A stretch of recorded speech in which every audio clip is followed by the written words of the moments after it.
Interrupt this podcast to tell you a little bit more about today's sponsor, which is ALWC. If you are struggling with painful or irregular periods, low libido, bloating, fatigue during that time of the month, you have to try the ALWC Wild M Cream. ALWC Wild M Cream is not just a cream for women going through menopause, but it also helps with those suffering with painful periods, irregular periods, PMS, fibroids, cysts, and all things reproductive. It has become a phenomenon.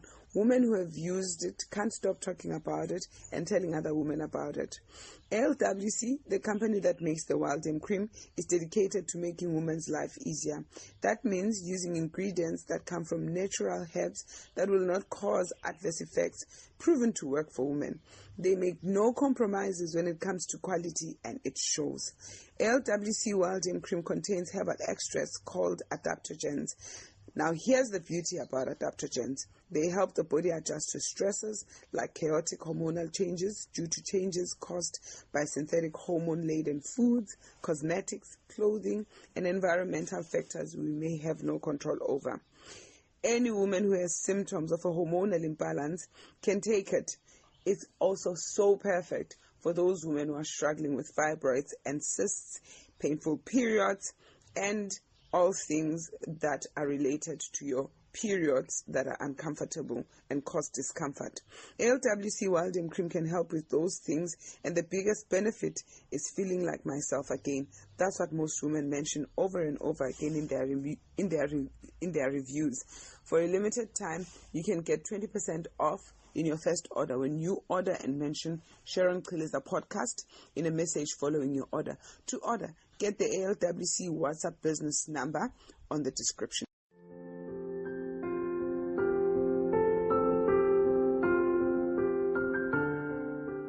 I'm Sharon Gcaleka, a wife, a mother of 7, a gentle homemaker, a medical missionary who lives in rural KZN. My passion is to teach on health and healing and sharing my life experiences on godly parenting, homeschooling, cooking meals from scratch on a plant-based diet, growing organic, and also sharing on natural remedies and how you can use this to reverse chronic and lifestyle disease, or how you can actually change your lifestyle habits to be more healthier. If you are concerned about the health of your family and loved ones, then have no fear, you have come to the right place.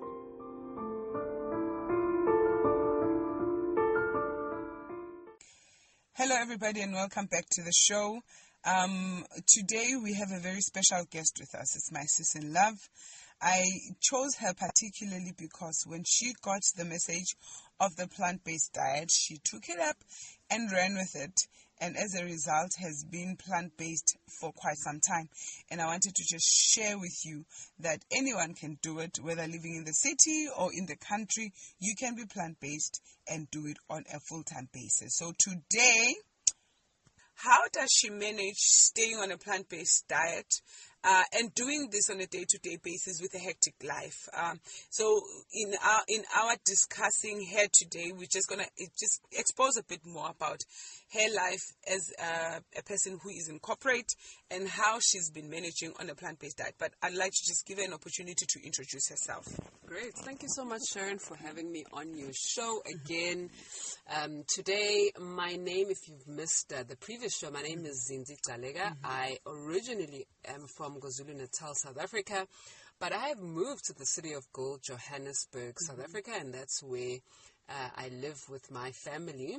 I love all things plant-based. I actually have been plant-based for a couple of years now, almost a decade. I'm going for a decade. True, can you believe it? True, that's time flies. I actually can't remember what my life was like pre-being plant-based.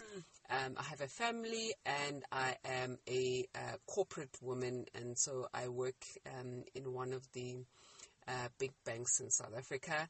And I lead a busy life. And so I know Sharon today wants us to talk about how do I lead a plant-based life whilst I'm also balancing a busy lifestyle. Yes. I just want to mention this. So she's just saying she's in corporate and she's leading a busy life. I want to show you how busy she may be. She's not just an ordinary corporate, I'm a marketing manager.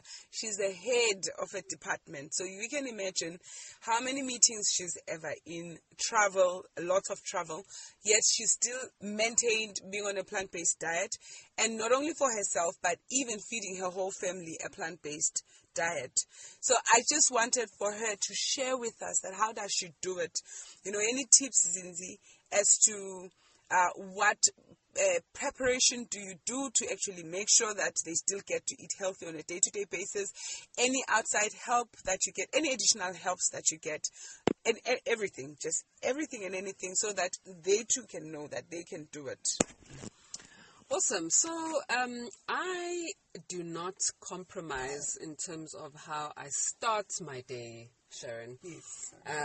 I juice every single morning. So juicing is very important for me. People generally always ask me about what I use for my skin. She's got such beautiful skin. You know, thank God for the genetics that I have. But of course, we know that if you've been blessed with something good, you must maintain it. You must take care of it. Yes. And so I actually was introduced to juicing by Sharon. But Sharon is one level up. She has a cold, what is it called? It's a cold press juicer. Cold press juicer. Yes, I'm getting there. So we juice every morning. My job is to make sure that I buy all the ingredients. I do have a helper that lives with us at home, and I've trained her. So she knows what juices to make for us every morning. And she also knows, based on the seasons that we're in and what fruits that we have, she makes a smoothie every morning. And in that smoothie, we have fruits, whatever seasonal fruits they are. We have rolled oats that's already prepared, and we prepare that a big pot on a Sunday. We cool it and we put it in the fridge, and then of course in each smoothie we have seeds, and the seeds we have in there are already also pre-mixed, but we mix them at home. Yes. So we buy them in bulk, and I have looked up all the shops where I buy the stuff. So we have linseeds, pumpkin seeds, sunflower seeds, sometimes we have chia seeds, and we put that in there. So we've just come out of the mango season, and you can imagine the mango smoothies that we've had. Wow. We have strawberry smoothies. I'm so fortunate to be with Sharon at the moment, because they have granadillas, and so I have a whole packet of granadillas with me, but we generally also get granadillas, and we make granadilla smoothies. So wherever you are in the world, whatever fruits you have, yes, definitely. yeah, you make that. So that's a staple for us, and that's how we start our day. In terms of lunches and suppers, I do most of my prep for the week on a Sunday, because I find that during the week is sometimes challenging when you have small children as well, running around, getting them to school, extramural activities, homework, night routine. So for us in the evenings is the quick stuff. It's preparing, you know, the raw stuff, the salads. And then I have some equipment that makes my life a little bit easier. Definitely. I have an air fryer. Yes. I have a pressure cooker that I use. So all my legumes, I prepare them whenever I'm reading a book, for example. I'll pop in chickpeas in the pressure cooker, and then they cook away, and then I put in black beans after that. I put lentils, so I have all my legumes ready for whatever I need. So I can spritz them quickly in the salad, I can make a quick stew, I can mix them up in my meat substitutes that I'm making. My rice as well, that we spoke about in the previous episode, I also throw in my rice there. 7 minutes, it's done. I also, in the rice, I spoke about, Sharon spoke about the rice that she made.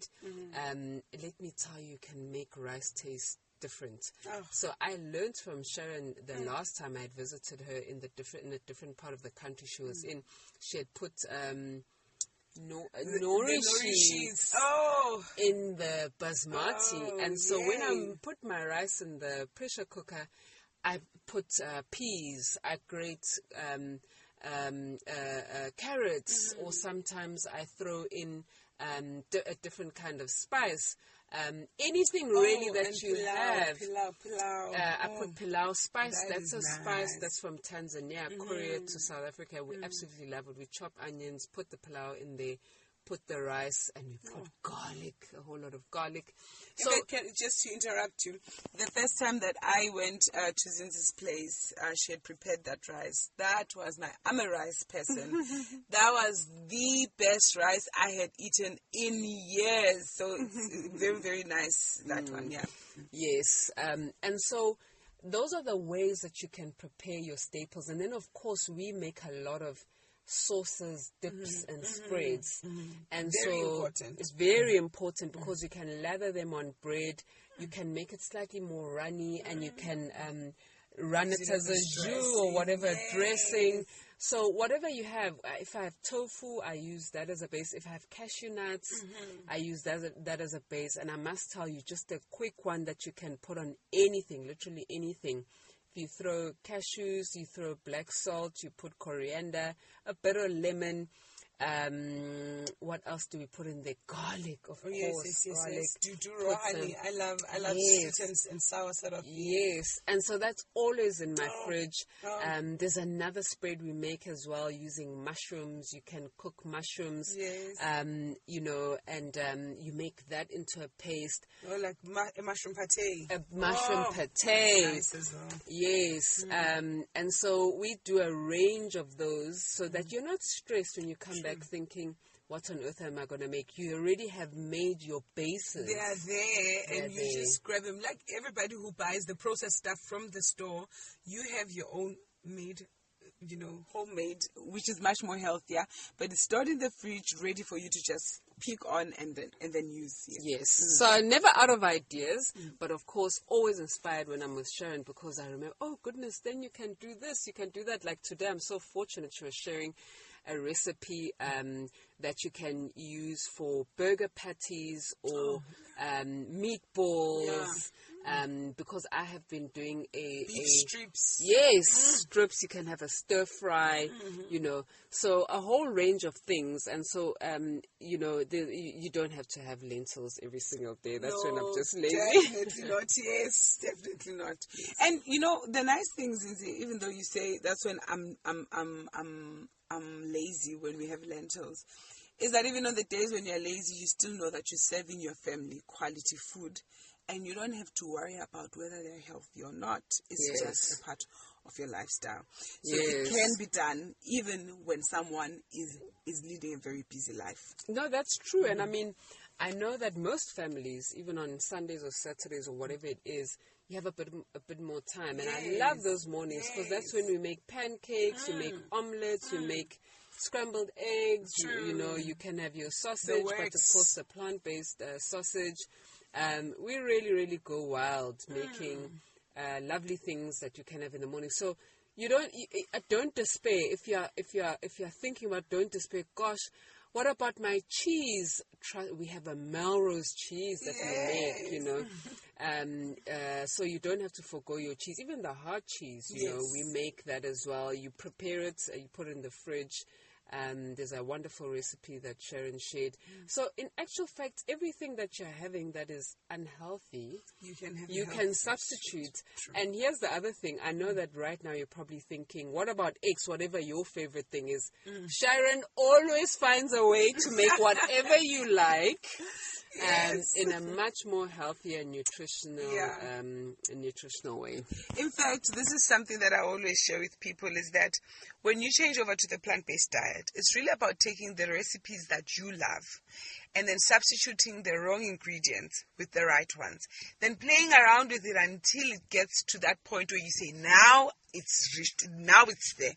And that's why I find it quite a nice challenge whenever somebody says, but I love this and I don't have it plant-based. Then if I've never done it before, I'll just go home, check out what the normal recipe is, and then I'll make the plant-based versions. version of that. I was saying to Sis in Love that, you know, where I learned the parathas, we had gone to an Indian restaurant and they'd made that, but they use ghee, you know, and so I just went home and just substituted the ghee with coconut oil. You know, you substitute. And when she says coconut oil, there's actually, I discovered from Sharon that there is a cold pressed coconut oil. Oh. And now I think she can describe it better, how it just elevates all your dishes. She makes this apple crumble. It's just that this time around she didn't make me that apple crumble. And I'm not a person who enjoys cooked fruits. Yes. But let me tell you something. I came back for seconds. But she uses this cold press coconut oil for a variety of dishes, and since she introduced me to it, I mean, even the rice, everything, I use it. But depending on where you are in the world, you know, find yourself that maybe Sharon can tell you more about that cold press, because it will really lift up your dishes. Yes. In fact, you know, you can actually get cold pressed coconut oil at health food stores. But if you go to Indian stores, you'll find that you get it at a much more reasonable price. Yes. And that's the one that we actually got. I mean, she was so excited when I showed her this particular brand, and she was like, oh, and I buy this stuff at such a high price. Yes. So that's one of the other things that we actually just love doing with Zinzi is trying to source the ingredients we use. I think at we a do reasonable this for price. fun. Actually, Yes. And sometimes just club and bite in bulk. Like, you know, cashews are so expensive. A kilo of cashews is like 220, 240. But, you know, we will buy like a 25 or 20. Was it 20 kg or was it 25? About 25 kg. It's about 25 kgs. You buy it for 2,000 rands, and then we split that up. Then, you know, you've got cashews for like a whole year. Yes. And so we do the same with soy milk, with whatever else. But this is very important that you need to know how to shop. But then once you've bought your stuff, preparation is important. It's very important. So I wanted to share this part that I work from home and I cook from scratch each and every day for my family. But still, when I do that, there are things that I make in bulk. When I bake bread, I won't bake one loaf.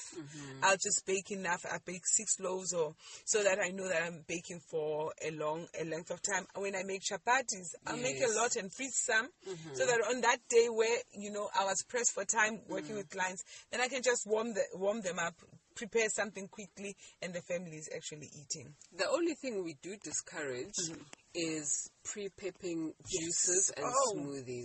And fruit. Yes. So if there's one thing that I must stress is that those ones do not prepare.